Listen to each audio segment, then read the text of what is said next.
there are automotive inventions so brilliant that America simply walked away from them.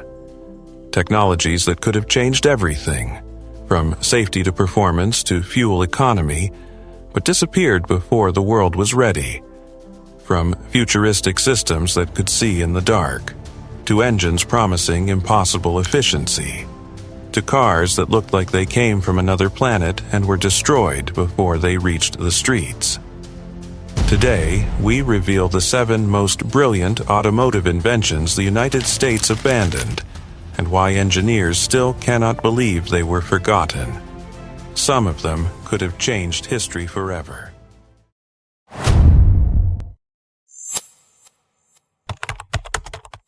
When the Cadillac DeVille introduced night vision in the year 2000, it felt like the future had arrived on American roads. The system used a passive infrared camera, originally developed for military vehicles, hidden behind the grille. It detected thermal signatures of people, animals, and even metal objects up to 300 feet away, projecting everything onto a high-contrast head-up display. But the innovation faced unexpected barriers. Many drivers complained that the monochrome image was hard to interpret at speed, especially on narrow or dimly lit roads. Testing at the time showed that in well-lit urban areas, night vision was less useful than traditional high beams. Replacement costs were another issue, as the infrared module was extremely expensive. Interestingly, internal studies found the system reduced nighttime collision risk by more than 20%. Even so, the public did not adopt it. In 2004, night vision quietly disappeared, long before the market was ready. 2 decades later, luxury German brands revived the technology and finally made it mainstream.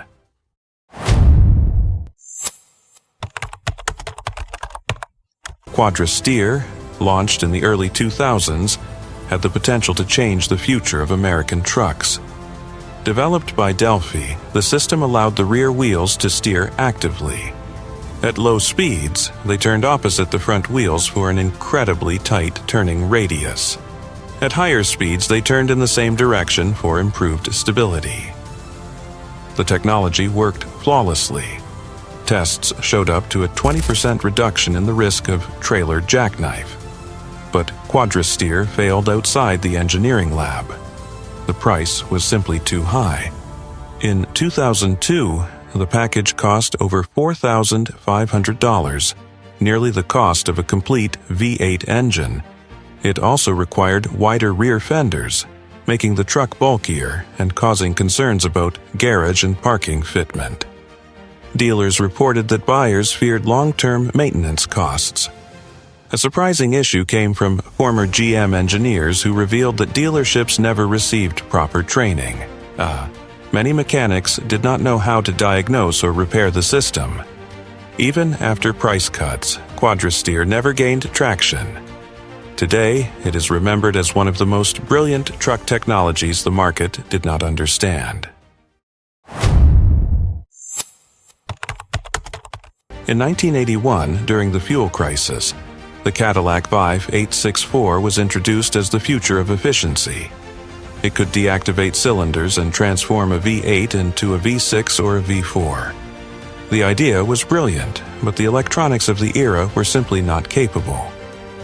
Engineering documents show that the engine control module needed to process hundreds of signals per second.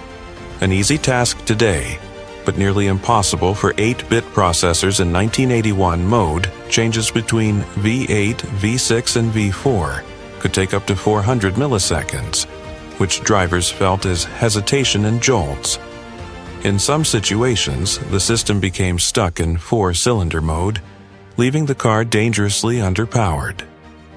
Dealers began disabling the feature entirely, turning the engine back into a fixed V8. Ironically, the technology is now standard in modern engines. The V8-6-4 did not fail for lack of vision. It failed because it arrived decades before the microelectronics needed to make it work.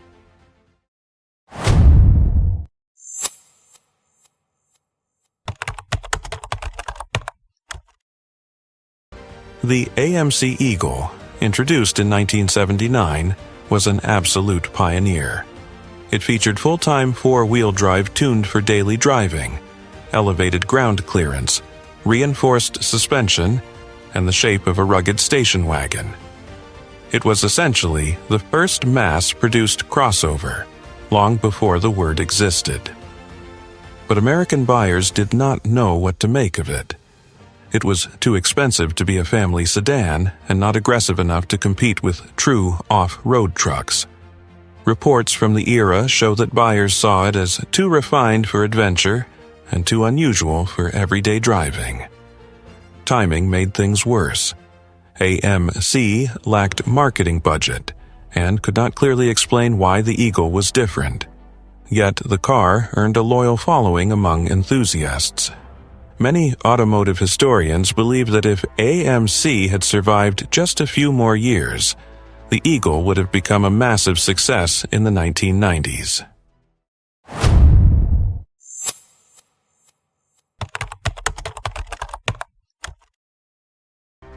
The Tucker 48 challenged the entire automotive establishment. It offered safety features that would not become standard until decades later, including a padded dashboard, a directional headlight, crumple zones, and improved side impact protection. The rear-mounted engine was quiet and powerful, and the aerodynamic design was far ahead of its time. But the more Tucker innovated, the more resistance he faced. Historical records suggest that banks, dealerships, and even congressional committees faced pressure from the Big Three to block the startup funding suddenly dried up. A federal investigation, from which Preston Tucker was fully acquitted, destroyed investor confidence. Few people know this, but Tucker engineers were developing a semi-automatic transmission that would have been revolutionary. The project died with the company today. The Tucker 48 stands as a symbol of how being too innovative can be as dangerous as not innovating at all.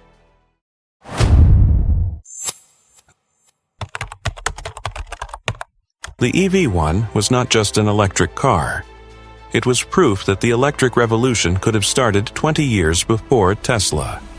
With a drag coefficient of 0.19, lightweight aluminum construction, and surprising acceleration, the EV1 proved an electric car could be fast, comfortable, and efficient. Owner satisfaction was extremely high, but the program faced enormous pressure. It was expensive, required new infrastructure, and threatened GM's profitable gasoline vehicle business. Internal documents show concerns that the EV1's rapid progress might undermine existing revenue models. Controversy exploded when leased vehicles were recalled and destroyed. GM claimed the decision was for fleet standardization and intellectual property protection. The public saw something else. The story helped inspire documentaries, books, and eventually the rise of Tesla.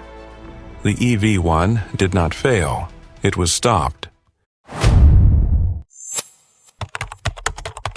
Between 1963 and 1964, Chrysler delivered 55 Turbine cars to ordinary families for real-world testing.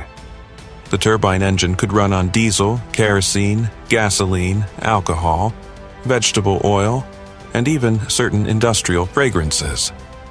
It produced almost no vibration and required very little maintenance. But turbine engines struggle with physics. They consume large amounts of fuel at idle, produce extremely hot exhaust temperatures, and have difficulty generating torque at low speeds.